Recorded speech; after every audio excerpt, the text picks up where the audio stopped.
Bonjour Léa et merci d'être avec nous aujourd'hui. Donc toi, tu es maire adjointe du 18e arrondissement à Paris et tu es élue Europe Écologie Les Verts. Tout à fait. Bonsoir. Moi, ma première question, c'est vous subissez, en tout cas les écologistes, de nombreuses attaques et des mots qui sont parfois très durs. Alors on avait l'habitude par le passé déjà de l'entendre, c'est pas une découverte, mais on voit que ça s'est intensifié. Et ce matin, il y avait Marion Maréchal qui était invité sur Les Grandes Gueules, je crois, à RMC, qui dit les écologistes, c'est du socialisme européen en vert. Est-ce que tu es surprise aujourd'hui par le fait que ces attaques elles soient de plus en plus violentes? Comment tu l'expliques et qu'est-ce que tu as envie de lui dire à Marion Maréchal? Je ne sais pas si j'ai envie de lui dire grand-chose parce que je ne suis pas certaine qu'elle m'écoute. Et sur les attaques, finalement, elles ne me surprennent pas tellement et elles montrent que l'écologie est un peu au centre du jeu politique. C'est-à-dire qu'avant, on avait un jeu politique qui se structurait plutôt autour de la social-démocratie, du rapport à la production, à la répartition du travail et des richesses. Et là, en fait, l'écologie, ça propose une autre vision. C'est comment est-ce qu'on fait dans un monde dont les ressources sont limitées pour pouvoir vivre ensemble, partager le travail, le temps libre, les richesses également, mais toujours avec cette conception d'une planète dont les ressources sont finies. Et donc ça montre qu'il y a un changement de braquet, et puis ça montre aussi que les écologistes constituent peut-être une menace électorale pour certains, en tout cas déstabilisent les représentations politiques pour beaucoup. Et donc c'est normal qu'on soit devenu des cibles de certaines attaques. C'est à nous aussi de montrer sereinement, sans être non plus dans une posture de défense constante, mais aussi sereinement avec le bilan de nos maires, et ça fait que quelques semaines, quelques mois qu'ils sont élus. Donc ils auront des bilans, des propositions aussi concrètes à défendre tout au long de leur mandat, et c'est avec ça qu'on va pouvoir démontrer que les écologistes, quand ils sont aux manettes, l'eau coule toujours du robinet, on n'a pas détruit les villes dans lesquelles on est en responsabilité et que ça se passe plutôt très bien, voire mieux pour les habitants. Alors, il y a un débat qui cristallise aussi pas mal de tensions et y compris chez vous, les positions elles peuvent être différentes puisque j'ai entendu Yannick Jadot qui parlait de la 5G dans des termes différents d'autres responsables de l'Europe Écologie Les Verts. Euh, c'est quoi votre position sur la 5G? Est-ce que vous en voulez absolument pas ou est-ce qu'il y a derrière des études qui sont demandées? Qu'est-ce que ça cache? Parce que là aussi, il y a un éditorialiste, je disais dans l'Express, Nicolas Bouzou, qui est connu pour ses positions libérales, qui dit les Verts tentent de faire croire que le progrès est dangereux. En fait, alors, pour reprendre le début, Yannick dit exactement la même chose que les maires qui ont signé une tribune. Ça a été à l'initiative de maires écologistes, et il y a d'autres couleurs politiques qui ont rejoint aussi cette initiative, et qui dit simplement, quand il y a un débat technologique, un débat sur des nouvelles technologies, on doit l'avoir de manière démocratique. Et sur la 5G, ça faisait partie des propositions de la Convention citoyenne pour le climat que d'avoir un moratoire. Donc, quand le président s'engage devant les citoyennes et les citoyens à reprendre, sauf trois propositions, l'ensemble des propositions qui ont été faites, dont le moratoire, les écologistes ne comprennent pas trop le recul du président sur ça. Enfin, ne comprennent pas. On les comprend souvent, ces reculs. En tout cas, on l'interroge de nouveau. Et puis, par ailleurs, sur le progrès, est-ce que le progrès, c'est dans une société de se dire qu'il faut absolument une nouvelle technologie pour pouvoir répondre à des besoins? Parfois, l'innovation sociale, elle peut ne pas être technologique. Parfois, elle l'est. Mais en réalité, la finalité, c'est pas forcément la techno, c'est le but qu'on doit chercher, le but de la société qu'on est en train de construire. Et donc, nous, ce qu'on interroge avec la 5G, c'est simplement de se dire, est-ce que c'est l'urgence de connecter des frigos et des brosses à dents alors qu'il y a des gens qui n'ont toujours pas accès à la téléconsultation? Et on nous parle de la 5G pour la télémédecine, mais on n'est pas capable encore d'offrir la téléconsultation dans certains territoires. Donc, équipons d'abord tous les Françaises et les Français avant d'équiper toute notre maison. C'est plutôt ça en réalité notre interrogation. Elle n'est pas anti-progrès. Le progrès n'est pas non plus synonyme de technologie. Je vais prendre un autre exemple. Vous avez parlé de l'application Stop Covid. Les écologistes avaient aussi interrogé cette application Stop Covid pour tout un tas de questions, pour les questions sur euh, les données, sur la pertinence de mettre autant d'argent d'investissement alors qu'on avait besoin de mettre de l'argent d'investissement dans l'humain au cœur de la crise sanitaire. Et en réalité, l'application Stop Covid, c'est un véritable fiasco. Ça ne fonctionne pas. Il n'y a pas eu assez de personnes connectées. Et c'était encore un pas technophile pour cacher finalement une absence de réponse du gouvernement sur une crise sanitaire alors qu'il devait être présent, notamment auprès des services hospitaliers à ce moment-là. Tu l'as rappelé au début, Emmanuel Macron, il s'était engagé justement à faire ce moratoire sur la 5G. On a un peu l'impression que le non-respect de la parole tenue, c'est quand même un peu une des caractéristiques de ce quinquennat. Pourtant, on pensait qu'il avait compris, puisqu'il a dit j'ai changé. Il y a eu plusieurs crises dans ce quinquennat-là. On a eu les gilets jaunes et la réforme des retraites. Comment t'expliques aujourd'hui que, malgré l'exigence qui ressort de cette convention citoyenne, qui est largement partagée par les citoyens, il passe encore dessus et il veut passer en force? Alors, je ne peux pas l'expliquer sur des rouages psychologiques, mais en tout cas des rouages tactiques, pardon. Je pense qu'il n'est pas prêt à changer de modèle. Déjà parce que le modèle actuel lui convient. En réalité, faire un plan de relance sans contrepartie ou en oubliant les solidarités, ça lui convient parce que c'est tout à fait comme ça qu'il a envie de construire la France pour les 10, 15 prochaines années. Il n'a pas envie de s'interroger sur le modèle économique, sur le modèle agricole, par exemple, et donc de transformer sereinement la société pour qu'en réalité, et le dérèglement climatique et les crises sociales qui sont impliquées avec le dérèglement climatique puissent être un peu moins brutales pour tous les habitants. Et ce modèle, je pense pas qu'il lui plaît, parce que déjà, c'est son logiciel politique. Il nous a fait des promesses, mais il ne les a jamais tenues. Donc, ça veut dire que profondément, son logiciel politique, c'est pas du tout celui qu'il essaye de nous montrer. Et par ailleurs, je pense qu'il a aussi des gens qui l'accompagnent, qui l'entourent, qui le conseillent, qui ont un logiciel et un intérêt politique à ce que les choses ne changent pas. Il y a une autre phase de la crise qu'on est en train de, pas qu'on découvre, mais qui est en train de s'accentuer, c'est celle des licenciements et des plans sociaux. On les voit par dizaines. Et effectivement, l'exemple le plus criant, c'est celui qu'on a connu il y a quelques jours à Bridgestone, qui annonce le matin même qu'il va laisser 800 salariés sur le carreau. Je vais me faire un peu l'avocat du diable. Souvent, on dit les écologistes, on les entend pas trop sur les questions sociales. Quel regard vous portez aujourd'hui sur la faillite de l'État face à ces multinationales? Qu'est-ce que vous proposez ou qu'est-ce que vous portez comme message pour dire, pour préserver les emplois et avoir une rupture avec ce qu'on connaît depuis des années?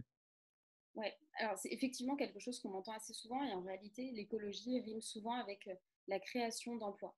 La création d'emplois non délocalisables, pérennes, qui répondent aussi aux des besoins très locaux et donc en réalité qui ne peuvent pas être détruits parce que sinon on ne peut plus répondre à ces besoins qui sont toujours importants. Et donc sur cette destruction d'emplois qui commence et qui va sûrement s'amplifier avec les mois qui viennent, il faut se poser la question, est-ce qu'on a envie à tout prix de préserver les emplois ou bien est-ce qu'on a aussi envie de réfléchir à la manière dont on peut faire une transition et donc accompagner les personnes qui vont potentiellement perdre leurs emplois aussi vers d'autres emplois qui seront plus pérennes, notamment ceux de la transition écologique. Ça, c'est la première question, comment est-ce qu'on fait pour accompagner pas les emplois, mais les personnes en réalité. C'est eux d'abord qui vont être touchés par ces plans de licenciement. Ça, c'est la première chose. La deuxième chose, c'est une faillite de l'État. L'État stratège qui n'arrive pas à anticiper la destruction d'emplois, parce qu'en réalité, il y a des secteurs comme le secteur du textile ou bien comme le secteur des grandes fonderies, etc., qui avaient été menacés et qui s'est écroulé. En réalité, l'État n'a pas anticipé cette destruction d'emplois et n'a pas fait une transition. Et là, de nouveau, l'État, ce qu'il nous dit, c'est qu'il n'est pas capable, en tout cas le gouvernement d'Emmanuel Macron n'est pas capable d'anticiper cette destruction d'emplois et de faire une transition. Et par exemple, quand on parle des néonicotinoïdes, c'est exactement la même manière de ne pas réfléchir à la suite.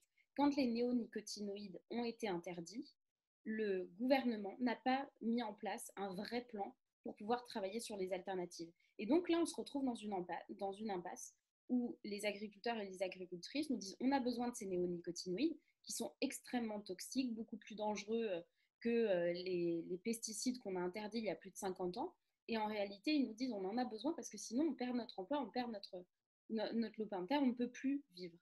Et parce que l'État n'a pas anticipé. Et c'est tout ce défaut, en fait, quand Emmanuel Macron nomme un commissaire au plan de nouveau pour nous faire croire qu'il y a un État stratège, en réalité, il n'y a pas un début de stratégie dans la politique d'Emmanuel Macron.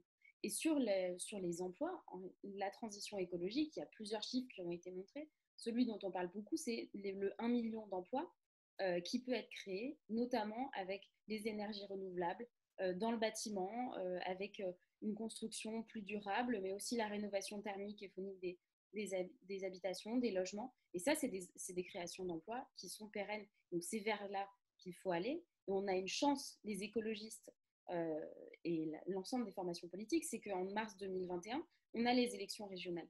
Et les régions, c'est le développement économique des territoires, c'est l'emploi et la formation. Et donc là, on peut peut-être pallier les manques de vision et de stratégie du gouvernement. On va parler des élections tout à l'heure, mais j'aimerais qu'on s'arrête sur aussi un phénomène qui est en train d'hystériser la société. On a eu la syndicaliste de l'UNEF avec son voile, donc les propos de la députée de la République En Marche qui quitte la scène. On a, il y a 2 jours dans l'IB, le t-shirt trop court des filles qui perturberait certaines personnes. Alors qu'Emmanuel Macron a quand même dit que son quinquennat serait celui de l'égalité femmes-hommes, comment tu perçois ce climat et qu'est-ce qu'il dit encore de la société dans laquelle on est aujourd'hui? Je pense qu'on est encore à certains égards dans une société assez machiste, dans le sens où le regard des hommes sur la manière dont s'habillent les filles continue à faire débat dans la société, à faire des moments de plateau télé, à faire des tribunes et à alimenter les réseaux sociaux. Et donc on est encore dans une société machiste dans ce sens. Et par ailleurs, euh, ça montre finalement qu'on n'est même pas capable de poser les débats de manière très calme. Est-ce que cette syndicaliste avait le droit d'être à l'Assemblée nationale avec un voile? Oui. Est-ce que les jeunes filles ont le droit de porter les habits qu'elles souhaitent quand elles vont au lycée? Oui. Et c'est, comme on dit chez moi, basta cosy. Et après, finalement, ça ne peut pas devenir un débat de société. Là, c'est en train de le devenir parce qu'on est dans une société patriarcale et que finalement, il y en a certains qui peut-être se sentent un peu gênés dans leurs fondamentaux, alors je vais dire le terme, hein, d'homme blanc de 50 ans hétérosexuel. Et donc, du coup, ils voient le monde vaciller et ça les gêne parce qu'ils se rendent compte qu'ils ne seront plus au centre du monde qui est en train de vaciller et heureusement de tourner vers un peu plus d'égalité. Alors, tu évoquais les élections, on va finir là-dessus. Tout le monde parle à gauche et chez les écologistes du rassemblement et des conditions pour gagner, parce que si on veut avoir du progrès social et mettre en œuvre nos programmes, il faut être aux affaires. J'ai écouté le discours de Julien Bayou lors du dernier Conseil fédéral où il dit plusieurs formules. Il dit il faut avancer comme un pack de rugby, et puis en même temps, il Ouais. dit on peut avoir la plus longue échappée, on ne gagnera qu'une étape et pas la victoire finale. Donc, on voit à peu près à qui elle se dessine, cette phrase-là. Comment, vous qui êtes aujourd'hui quand même quelque part en position de force, il faut aussi le reconnaître, vous allez créer les conditions du rassemblement avec les... Je ferme ma fenêtre, c'est les aléas du direct, parce il pleut des torrents et je suis en train d'inonder mon salon. Voilà, pardon. Donc c'est voilà, c'est comment vous allez aujourd'hui, comment se construit ce rassemblement, à la fois pour les élections régionales et évidemment tout le monde pense à une élection aujourd'hui, elle est sur toutes les bouches, c'est l'élection présidentielle. Ouais. Je disais la première partie de notre discussion, c'était aussi sur le changement de paradigme en réalité, sur la manière dont on est en train de commencer à redéfinir le champ politique. Notre conviction, c'est que tout ça se redéfinit autour du projet écologiste, quand on parle du partage des richesses, d'égalité des droits, et puis bien entendu la préservation des ressources naturelles, de la biodiversité, etc., etc. Et donc, ce que les écologistes proposent, c'est d'abord sur un projet écologiste qu'on puisse tous discuter. Mais tous discuter, ce n'est pas aussi que les partis politiques.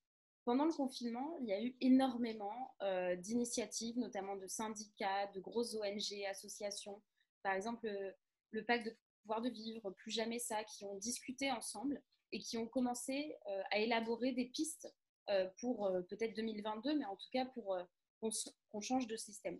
Et donc, c'est ces personnes qui portent fondamentalement aussi un changement de système et plus d'écologie, qu'on doit mettre aussi en dialogue avec les partis plus classiques.